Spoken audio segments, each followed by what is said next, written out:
आपके मन में भी हमेशा ये सवाल आता होगा कि यार मेरे लाइफ में हमेशा बुरे लोग क्यों आते हैं, क्यों मैं हमेशा बुरे लोगों को ही अट्रैक्ट करता हूँ। ऐसे लोग जो मेरी ज़िंदगी में आकर मेरी ज़िंदगी ख़राब करते हैं, ऐसे लोग जो मेरी ज़िंदगी का बहुत इंपॉर्टेंट पार्ट तो बनते हैं लेकिन उनकी वजह से मेरी ज़िंदगी तहस नहस होती है। आखिर इसके पीछे का रीज़न क्या है, चलिए इसे एक पॉजिटिव माइंडसेट के साथ समझते हैं। देखो दोस्तों, आप जितने भी नेगेटिव लोगों को अपने लाइफ में अट्रैक्ट करते हो या फिर जितने भी नेगेटिव लोग आपके लाइफ में आते हैं जो आगे चलकर आपको मान लो किसी तरह का कोई बहुत बड़ा धोखा देते हैं या फिर आपके साथ कोई बहुत बड़ा फ्रॉड करते हैं, कोई स्कैम करते हैं, ठीक है, फिर हम बाद में टूट जाते हैं, अंदर से अकेले हो जाते हैं। कुछ लोग तो अपनी ज़िंदगी यहाँ पे ख़त्म करने के बारे में सोचते हैं, कुछ लोग अकेले संन्यास लेने के बारे में भी सोचते हैं। लेकिन संन्यास लेना, लाइफ ख़त्म कर लेना, इन चीज़ों का हल बिल्कुल भी नहीं है। बताता हूँ क्यों। देखो दोस्तों, संन्यास किसने लेना चाहिए? संन्यास ऐसे लोगों ने बिल्कुल भी नहीं लेना चाहिए कि जो बहुत ज़्यादा आलसी है, अब उन्हें जिम्मेदारियां लेने से बहुत ज़्यादा तकलीफ होती है, वो बहुत ज़्यादा ज़िंदगी में कुछ करना ही नहीं चाहते, मतलब वो बहुत ज़्यादा आलसी है, अब उन्हें किसी चीज़ में इंटरेस्ट ही नहीं रहा।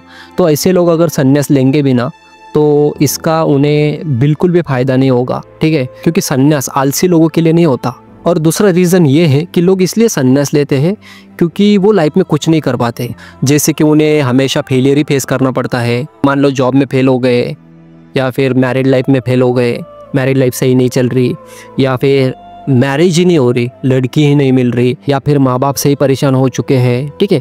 तो इस तरह के जो थके हारे हुए लोग हैं ना, वो भी संन्यास लेने के बारे में सोचते हैं। लेकिन संन्यास सही ऑप्शन बिल्कुल भी नहीं है, क्योंकि संन्यास उन लोगों के लिए है जो सच में खुदा को पाना चाहते हैं या फिर इस लाइफ को समझना चाहते हैं या फिर अब वो इस संसार को यानी कि इस मायाजाल को पूरी तरह से समझ चुके हैं और अब वो मोक्ष को चाहते हैं।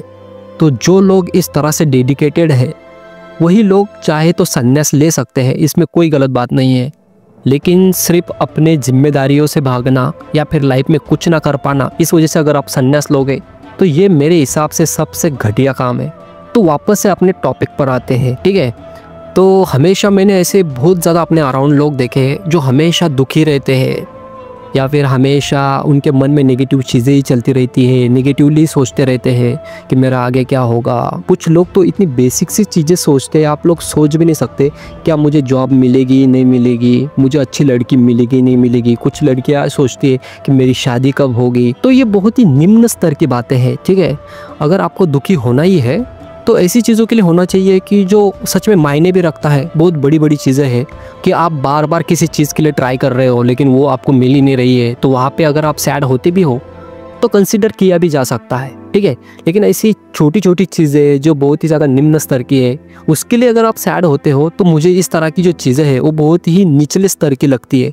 तो दोस्तों, हम लोग जो है वो हमेशा नेगेटिव लोगों को या फिर ऐसे लोग जो आगे चलकर हमें धोखा देते हैं या हमारी ज़िंदगी तहस नहस करती है, बर्बाद कर देते हैं, ऐसे लोग हमारी लाइफ में क्यों आते हैं, क्यों हम ऐसे लोगों को अट्रैक्ट करते हैं। तो दोस्तों, अगर ऐसे लोग आपके लाइफ में आ रहे हैं तो समझ लीजिएगा कि आप लाइफ का बहुत बड़ा लेसन सीखने जा रहे हो।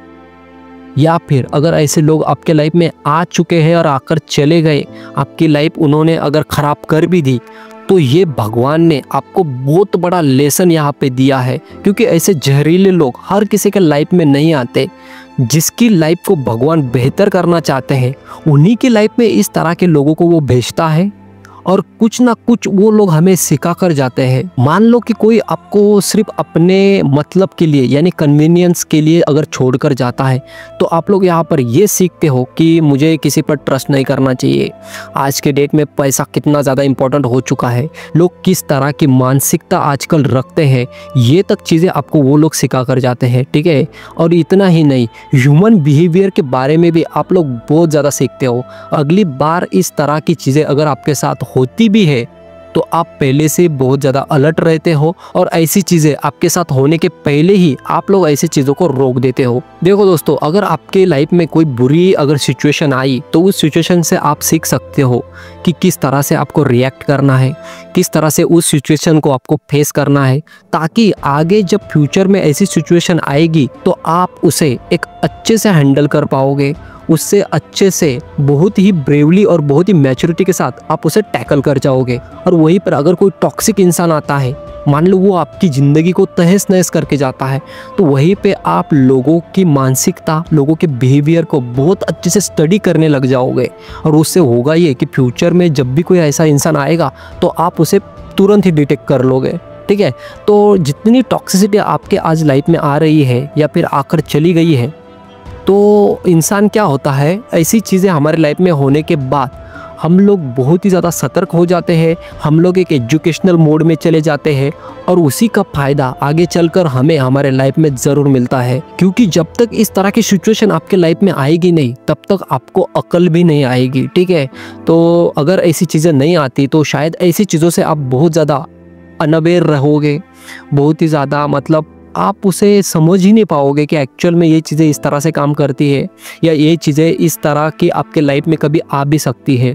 तो बुरी घटना या बुरी चीज़ें होने की वजह से आपका दुनिया की तरफ देखने का नज़रिया बदलता है, अपनी तरफ देखने का तक का नज़रिया बदलता है, लोगों की तरफ देखने का तक नज़रिया बदलता है और सिचुएशन को हैंडल करने का जो नज़रिया है वो पूरी तरह से चेंज हो जाता है। ठीक है, तो कहीं ना कहीं एक मैच्योरिटी उसके बाद आप में आने लग जाएगी और आप एक बेहतर इंसान सिर्फ उस बुरी घटनाओं की वजह से बनते हैं।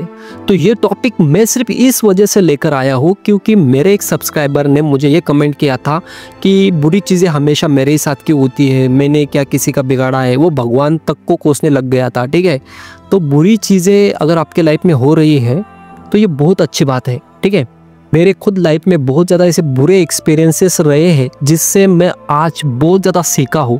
तभी मैं ये बहुत ज़्यादा कॉन्फिडेंटली और बहुत ज़्यादा ब्रेवली आपके साथ ये चीज़ें रख रहा हूँ क्योंकि मुझे इन चीज़ों से सिर्फ सीखने को ही मिला है और आज मैं उन चीज़ों को बहुत अच्छी तरह से टैकल करता हूँ। तो बुरी चीज़ें अगर आपके साथ होती भी है तो समझ लीजिएगा कि भगवान का बहुत बड़ा आशीर्वाद आपके ऊपर है और भगवान आपको स्ट्रांग बना रहे हैं। देखो, अगर आप किसी जंगल में कोई टेंट लगाते हो, ठीक है, और वहीं पर तूफान से वो टेंट उड़ जाता है, आप सेकंड बार लगाते हो, सेकंड बार भी तूफान से उड़ जाता है, फिर आप क्या करोगे? अगली बार वो टेंट आप बहुत ज़्यादा स्ट्रांग लगाओगे। ठीक है, उसका जो पहिया होगा वो बहुत ही ज़्यादा स्ट्रांग बनाओगे ताकि वो हिले नहीं और अगली बार आप सब चीज़ों का अच्छे से ख्याल भी रखेंगे। तो यहाँ पर आपकी जो स्ट्रांग मानसिकता है वो कहाँ से आई? सिर्फ और सिर्फ आपके बैड एक्सपीरियंस की वजह से।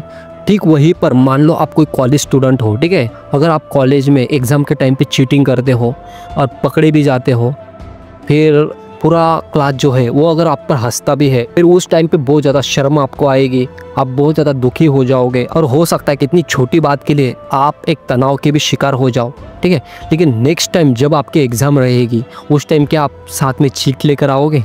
बिल्कुल भी नहीं, क्योंकि जो एक्सपीरियंस आपने पास में फील किया आप इसलिए नहीं दोहराओगे क्योंकि उस टाइम पे जो सिचुएशन आपके साथ बनी थी वो नहीं चाहोगे कि आप फिर से आपके साथ बने। तो इस टाइम पे आप बहुत ज़्यादा पढ़कर आओगे और बहुत ही ज़्यादा अपने मन को स्ट्रांग बना कर आओगे। तो बिल्कुल इसी तरह से जितनी भी गलत चीज़ें आपके साथ होती है, जितने भी बैड एक्सपीरियंसेस आपके लाइफ में रहे हैं, उसे आप आगे चलकर उसे आप अपने लाइफ में एक सीख की तरह लेकर उस पर आप काम करोगे और अपने लाइफ को स्ट्रांग बनाओगे।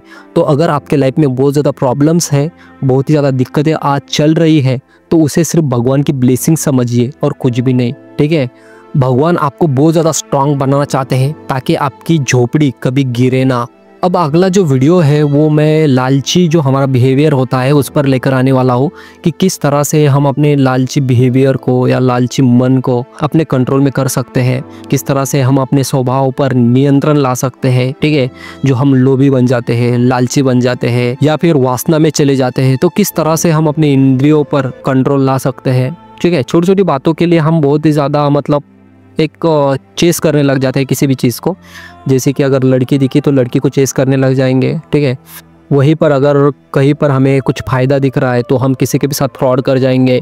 तो ये जो पूरा मायाजाल है, इस चक्र को हम किस तरह से तोड़ सकते हैं, इस पर मैं आगे डिटेल में बात करूँगा। ठीक है, अगर आप नए हो तो चैनल को अभी सब्सक्राइब कर दीजिएगा और वीडियो अगर इंफॉर्मेटिव लगा होगा तो वीडियो को भी लाइक कर दीजिएगा। ठीक है, और आपकी कोई पर्सनल राय होगी ना दोस्तों, या फिर कोई पर्सनल अनुभव आपका लाइफ में रहा होगा तो मुझे नीचे कमेंट में ज़रूर बताइएगा। ठीक है, मैं आपको वहाँ पर रिप्लाई देने की ज़रूर कोशिश करूँगा। ठीक है, तो मैं मिलूँगा आपसे अगले वीडियो में। ख्याल रखिएगा अपना। धन्यवाद।